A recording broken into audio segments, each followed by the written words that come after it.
नहमदुहु व नुसल्ली व नुसल्लिमु अला रसूलिहिल करीम। अम्मा बअद फ़अऊज़ु बिल्लाहि मिनश शैतानिर रजीम। बिस्मिल्लाहिर रहमानिर रहीम। इन्नल्लाहा यअमुरुकुम अन तुअद्दुल अमानाति इला अहलिहा व इज़ा हकमतुम बैनन नासि अन तहकुमू बिल अद्ल इन्नल्लाहा निअम्मा यइज़ुकुम बिहि इन्नल्लाहा काना समीअन बसीरा। सदक़ल्लाहु मौलानल अज़ीम। अल्लाहुम्मा सल्लि अला सय्यिदिना व मौलाना मुहम्मदिन व अला आलि सय्यिदिना व मौलाना मुहम्मदिन व बारिक व सल्लिम। बेशक अल्लाह ताला तुम्हें हुक्म देते हैं कि तुम अमानतें अमानत वालों की जानिब अदा करो, और जो तुम फैसला करो, और जब तुम फैसला करो लोगों के दरमियान, यह कि तुम फैसला करो इंसाफ के साथ। बेशक अल्लाह ताला कितनी ही खूबसूरत तुम्हें नसीहत करते हैं। यकीनन अल्लाह ताला सुनने वाले देखने वाले हैं।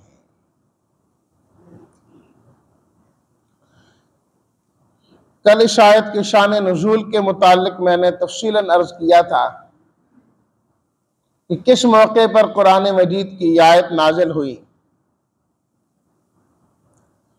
तो इस आयत में अल्लाह रब्बुल इज़्ज़त ने दो चीजों का हुक्म इरशाद फरमाया। सबसे पहली चीज अदाए अमानत, कि अमानत को अदा किया जाए। ये हमारे ईमान का तकाजा है। जनाब नबी करीम सल्लल्लाहु अलैहि वसल्लम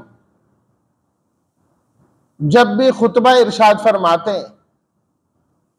सहाबा इकराम रज़वानुल्लाहि ताला अलैहिम अजमाइन फरमाते हैं, बहुत कम ये होता होगा कि आप खुतबा इरशाद फरमाते हो और उसमें आप ये ना फरमाते हो, ला दीना लिमल्ला अमानत ला वला दीना लिमल्ला आहद ला,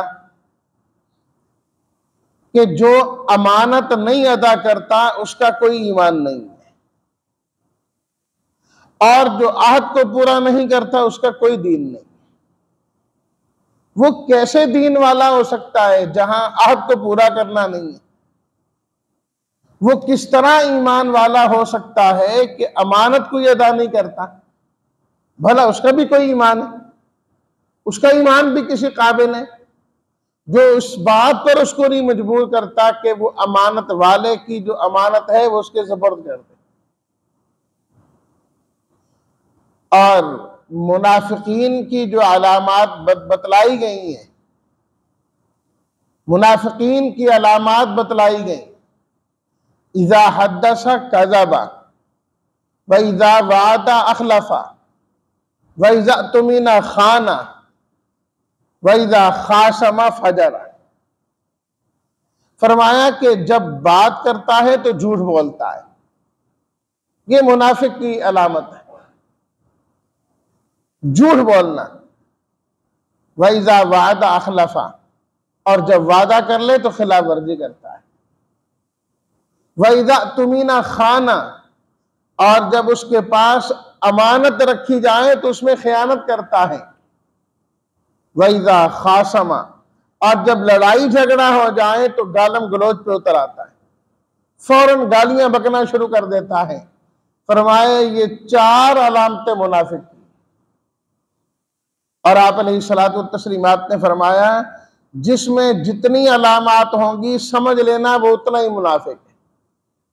जिसमें चारों होगी पूरा मुनाफिक, जिसमें दो होंगी, दो नहीं होगी, आधा मुनाफिक है।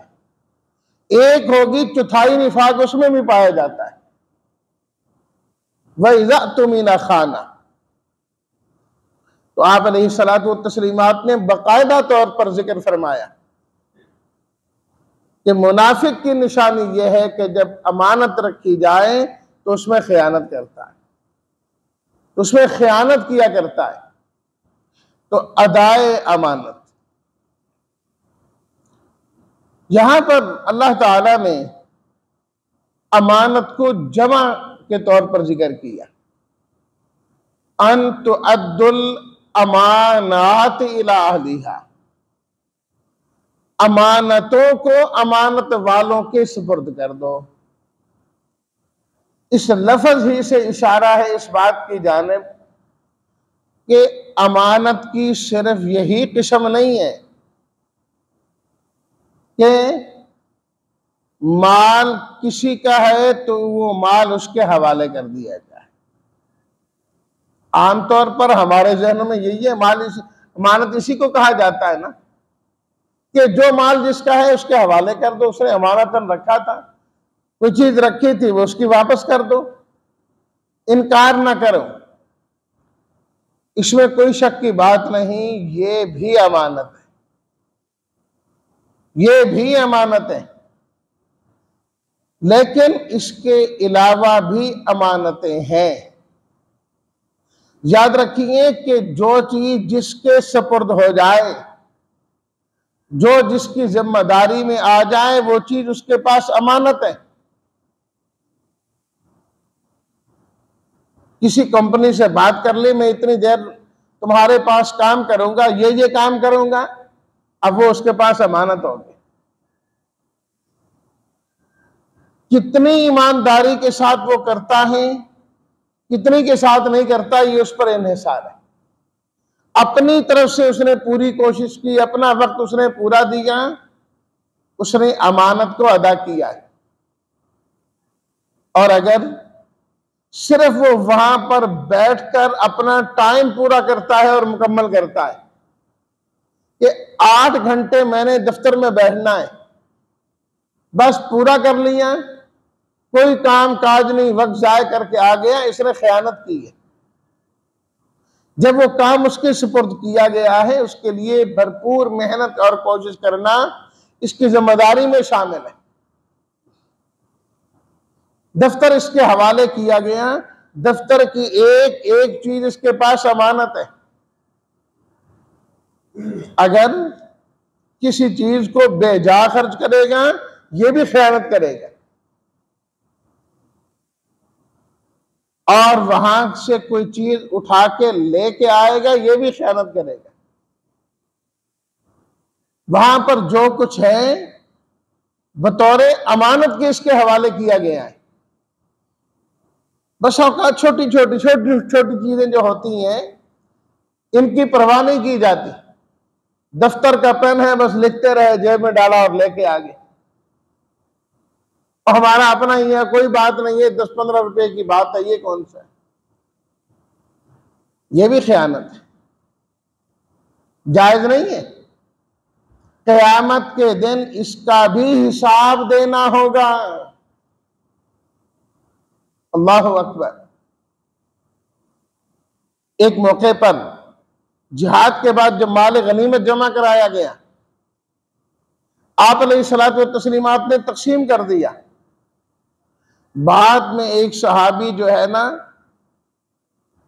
आए और धागे का एक गुच्छा था, वो लेके आए, धागे का। जी मेरे यहां रह गया। आप अलैहिस्सलातु व तस्लीमात ने फरमाया कि अब मैं क्या करूं, माल गनीमत तो तकसीम हो चुका है, पहले लेके आना था, अब मैं ये धागे कैसे सबके दरमियान तकसीम करूं? आप अलैहिस्सलातु व तस्लीमात ने नाराजगी का इजहार किया, फरमाया ये खयानत के जुमरे में है, अब ये क़यामत के दिन ही लाना। फिर हालांकि क्या है, खुद उन्होंने भी जिहाद किया था, माल गनीमत में उनका भी हिस्सा बनता था, लेकिन वो तकसीम के बाद, पहले नहीं। इसी तरह एक ईमान वाले फौत हुए, सब कहने लगे इनके लिए तो जन्नत मुबारक है, जन्नत मुबारक है, जन्नती शख्स है।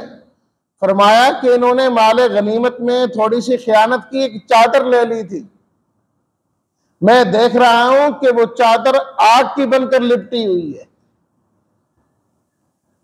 कितनी खयानत की है।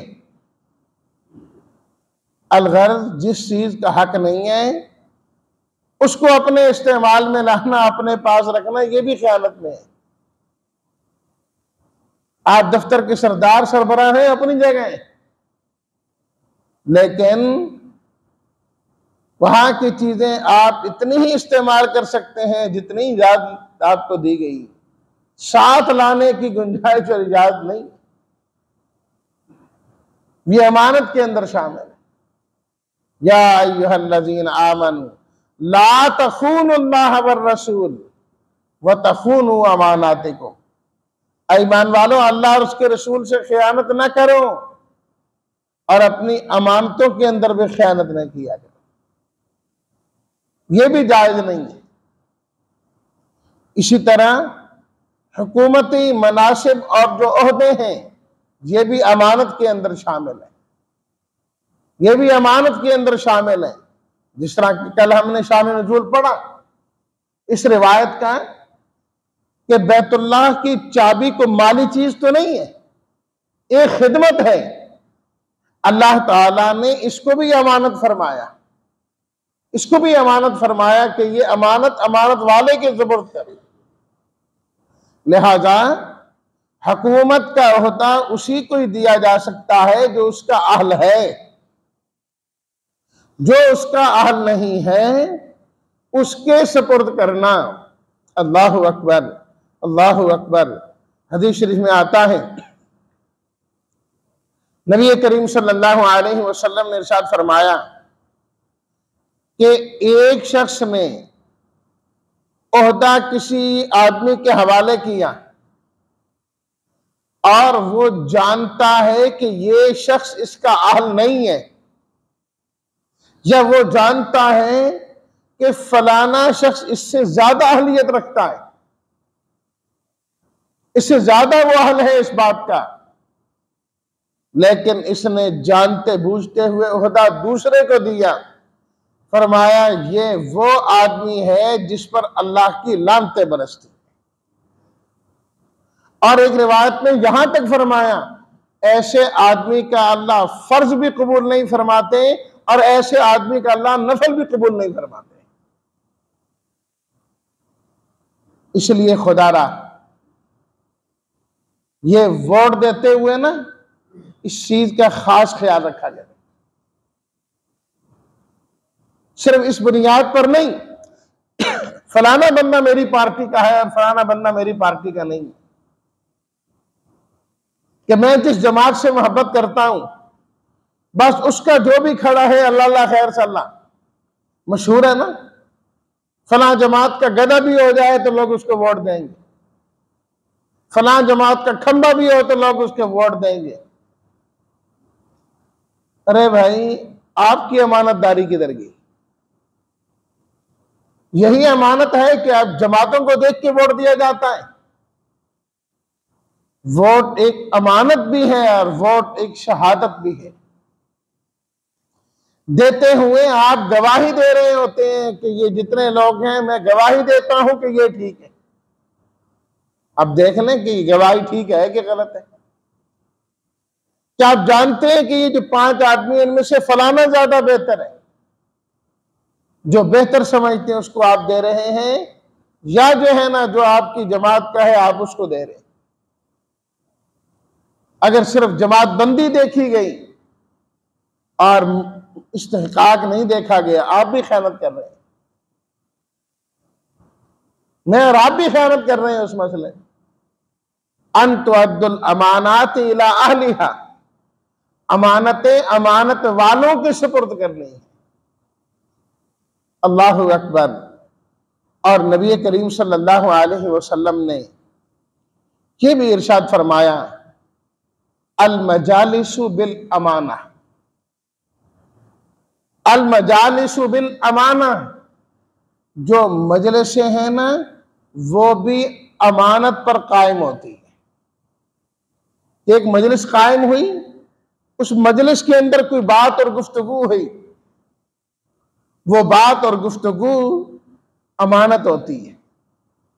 जब तक इजाजत ना हो मजलिस की उस बात को बाहर नहीं करना चाहिए।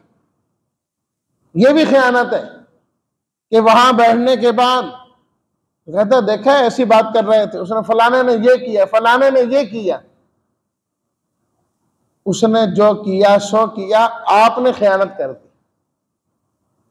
फैलाने की बात है तो ठीक है, नहीं मशवरे की हद तक है, किसी और हद तक है तो वो बात मजलिस के अंदर ही रहनी चाहिए। बल्कि नबी करीम सल्लल्लाहु अलैहि वसल्लम ने तो यहां तक इरशाद फरमाया कि एक आदमी आपसे बात करने लगा और बात करने से पहले उसने दाएं बाएं देखा, सिर्फ देखा, उसने कहा कुछ नहीं, देखने के बाद उसने आपसे बात की है, फरमाया ये बात भी अमानत है तुम्हारे पास। उसने दाएं बाएं देखा है, ये बात वो किसी और को नहीं सुनाना चाहता, किसी और को नहीं बतलाना चाहता। आप कौन होते हैं उस बात को फैलाने वाले? इसकी इजाजत हरगिज नहीं, हरगिज नहीं। जिस तरह की मजलिस कायम हो, बस उसी तरह की मजलिस ही में वो बात रहनी चाहिए। इसी तरह नबी करीम सल्लल्लाहु अलैहि वसल्लम ने यह भी इरशाद फरमाया, अल मुस्तशारु मुअतमनुन, कि जब किसी से मशवरा किया जाए, एक आदमी दूसरे से मशवरा लेता है कि मैं ये काम करना चाहता हूं, आप मुझे बताइए ये मेरे हक में बेहतर है, मैं ये करूं कि ना करूं। फरमाया कि जिससे मशवरा किया जाए वो भी अमानत वाला, गोया उसने अपनी बात उसके पास अमानत रख दी। अब उस शख्स के लिए सही बात करना जरूरी है, अपनी समझ और अपनी अकल के मुताबिक जो दुरुस्त समझता है वही कहे। पता नजर इसके कि वो आपसे पूछ रहा है कि मैं ये चीज खरीद लूं, आपके जहन में है ये तो मुझे खरीदनी चाहिए, मुझे जरूरत है ना, छोड़े इस बात को, किसकी जरूरत है किसकी नहीं। जब उसने पूछ लिया उसके हक में बेहतर है तो बताना चाहिए कि ये आपके हक में बेहतर है, आप लें इसको। और फरमाया कि अगर तुमने उससे वो बात की जो तुम्हारे दिल के मुताबिक, तुम्हारी समझ के मुताबिक दुरुस्त नहीं, दूसरी बात की, नहीं जी नहीं इसको रहने दो, ये ठीक नहीं, आप फला कर लो, वो ज्यादा बेहतर होगा, और दिल से आप समझते हैं कि नहीं वही बेहतर है, फरमाया कि जब तुमने दूसरा मशवरा दे दिया तुमने भी खयानत कर दी, खयानत का गुनाह होगा, खयानत का गुनाह होगा। अल मुस्तशारु मुअतमनुन, जिससे मशवरा तलब किया जाए वो भी अमीन होता है। अलगर्ज दीन इस्लाम में अमानत का जो मफहूम है वो बहुत वसी है, अमानत का जो मफहूम है वो बड़ा वसी है। बल्कि अगर यूं कहा जाए तमाम की तमाम जिम्मेदारियां अमानत ही के जुमरे में आती, अमानत ही के जुमरे में आती। तो इसलिए अल्लाह ताला ने यहां अमानात का लफ्ज जमा जिक्र फरमाया, अन तुअद्दुल अमानाति इला अहलिहा, अमानतें अमानत वालों के सुपुर्द किया जाए। ये नहीं है कि तनासब देखना है, हुकूमती ओहदों में आमतौर पर यह होता है ना, फला इलाके का जो है ना इतने वजीर इधर से, इतने इधर से, इतने इधर से, बस पूरे करने हैं जैसे कैसे हो। यह भी अमानतदारी के खिलाफ बात है। असल तो इस्तेहकाक देखना चाहिए ना, इस्तेहकाक देखना चाहिए कि किन के अंदर अल्लाह ताला ने सलाहियत ज्यादा रखी है इस चीज के लिए। बस जिसके अंदर सलाहियत है वही इस काबिल है कि यह ओहदा उसके हवाले किया जाए और उसको दिया जाए। दूसरी चीज इरशाद फरमाई, वइज़ा हकमतुम बैनन नासी अन तहकुमु बिल अदल, जब तुम लोगों के दरमियान फैसला करो तो फैसला इंसाफ का किया करो। इंसाफ पर मबनी होना चाहिए। कूनू कव्वामीना लिल्लाहि शुहदा बिल क़िस्त, दूसरी जगह फरमाया बिल क़िस्त शुहदा लिल्लाह, फरमाया कि तुम इंसाफ को खूब कायम करने वाले बनो और अल्लाह के लिए कायम करने वाले बनो। वलौ अला अनफुसिकुम, इंसाफ का फैसला करो, चाहे तुम्हारे अपने खिलाफ क्यों ना हो, तुम्हारे माँ बाप के खिलाफ क्यों ना हो, वल अकरबीन, रिश्तेदारों के खिलाफ क्यों ना हो।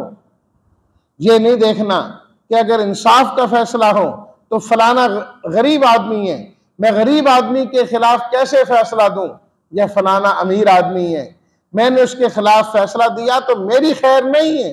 फरमाया नहीं, इन यकुन गनिय्यन औ फकीरन फल्लाहु औला बिहिमा,